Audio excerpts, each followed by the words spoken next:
Không nhiều. Không nhiều mà. Đủ điện.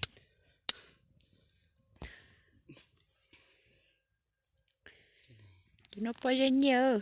Đủ.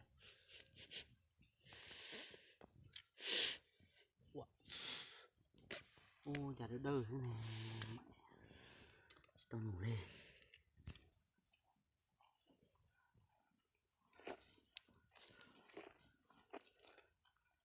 Cái cứ nó chỉ dùng ý kia thôi.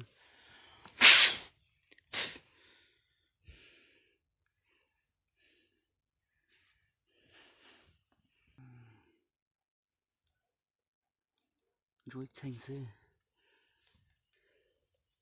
Ui, ui, ui.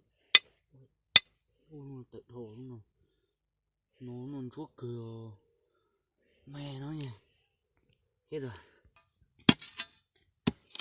Còn đấy, đây này. Nó không hết ở đây đâu.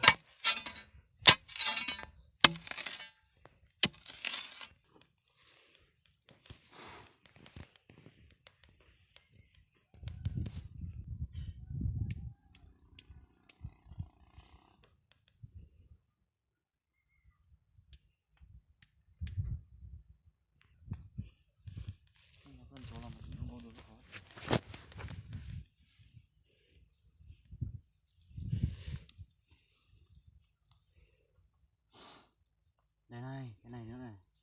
Cái này rửa ra thì cũng không chê được đâu. Cắt ra được vài cara thì mà làm nhẫn đeo thì đéo phải chê rồi. Mua vài cái nhẫn về đeo mà mình cắt cái đấy về làm thì không phải chê thì đâu được. Thằng nào muốn giàu thì phải theo tao.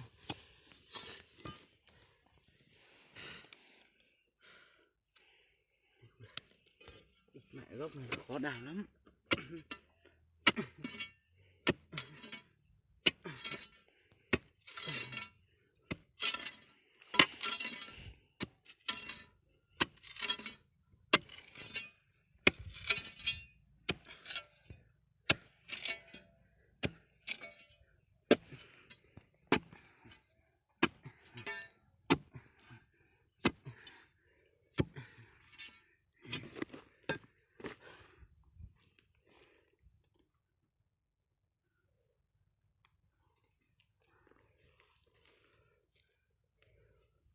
Mày sao từ một tuột nào ạ?